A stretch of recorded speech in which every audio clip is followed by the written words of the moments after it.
All right, we have come down to the end of this term, and this is the sort of summarize everything that we have looked at together lecture. And so let me just take a few minutes in this lecture and talk about the scheme or the theme uh, by which we have pursued this particular material, apologetics in Christian ministry. If we don't use our apologetics in Christian ministry, then it's a waste of time and a waste of effort. And so we've looked together at Guinness's book, which is a wonderful book, and it deals with the art of persuasion, the importance of persuasion, and all the sort of little elements that are part of that. And it was hopefully a helpful book for you to read. If for no other reason, then it's the sort of experience of 40 years of an apologist come to fruition here in the maturity of his ministry. Not wanting to say anything negative, of course, about how old Guinness is, but he's up there a little ways, farther than me. And so persuasion is so crucial. But as we think about persuasion of people in ministry, whether it's to the people who are part of our congregation or to guests who might come in to a Wednesday night youth gathering or to a Sunday morning service or in some other venue or context, we have to recognize that they are deeply in need. They're sinners. And so we looked at Chesterton, and I really wanted somewhere in the course of all of this to get Chesterton in, just because he is not given the recognition today that I think he's due. A lot of people are familiar with his book on orthodoxy, but the book that we've read, The Everlasting Man, is not on all the best reading lists. And you can probably understand why. He's a little cumbersome to read at times. You kind of have to go around the block to get to the point that he's trying to make, but he does make the point. And so I would commend to you to read more of him. But he sort of lays out the fact that here we are Adam, we're in Adam, in a fallen condition. And the resources of the culture around us, politically, socially, and otherwise, are not adequate to repair the deep problems that we have. And so we looked at sin. We looked at sin in another sense in Van Til. The Van Til book, of course, outlining his presuppositional method, makes it very clear that human beings left to themselves have no hope. And Van Til is in many ways kind of the radical exponent of this. It's hard for me to grapple with how people thought about him in the 1940s when he burst on the scene with his writings, and other apologists were out there, people like Harry Rimmer, who's not as well known to us today, but people like him and people like Chesterton. Chesterton's apologetic is in many ways Catholic because Chesterton was a Catholic. And of course what Van Til is opposed to a large degree, is Catholic approaches, as he calls them, Roman or Romish approaches to apologetics, along with Arminian approaches, and along with a lot of Calvinist approaches. You have to think that Van Til, if he had a little circle of people that he would get together with that were like-minded to him on a regular basis, that it would be a fairly small meeting. And that's not a criticism, it's just an observation. He had a great amount of collegiality, even with Calvinists who were of a different stripe. And so, for instance, he wrote the introduction to Warfield's book on Scripture, even though in the book we read, he's critical of Warfield. And maybe so, maybe justifiably so. We'll sort of leave posterity to figure that one all out. But he does make it clear that the fundamental need of human beings requires us not to have an apologetic that is simply based on human reason. And I think that is an important thing to learn, even if we at some point reject Van Til's whole presuppositional methodology. So again, we get this sense of human need so desperate that it takes more than just convincing arguments. We looked at the classic work by Lewis. By the way, I cannot recall the website offhand, but I saw this just the other day as I was looking online at some Lewis resources, and there is a website where they have taken Mere Christianity, and they have a narrator with a British accent who reads the text, and then there's a guy who does sketches on a black background of everything that's going on.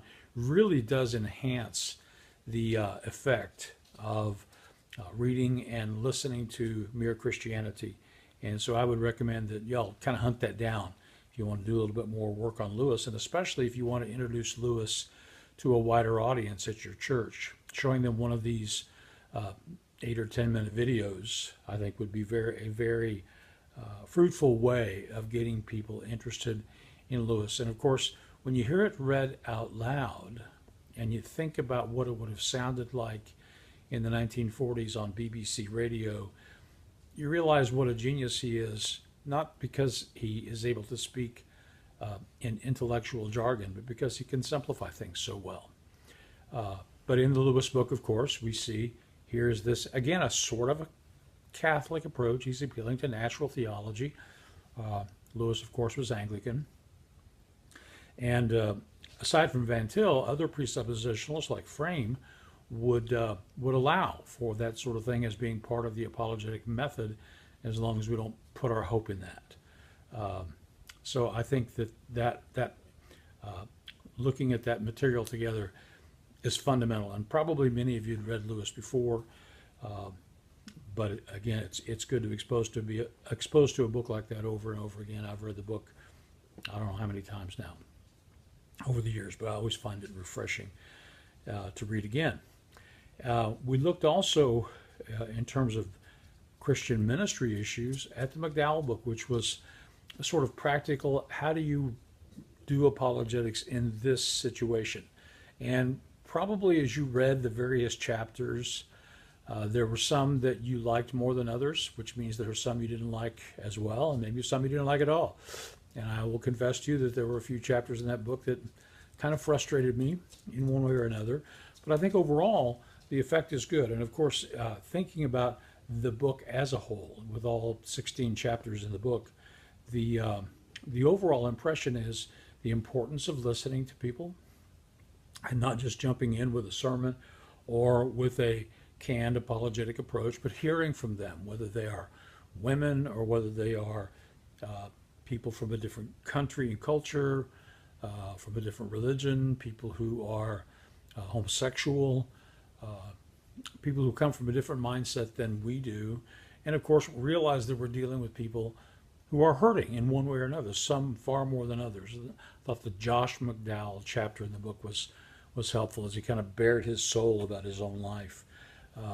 And that's really where ministry comes in.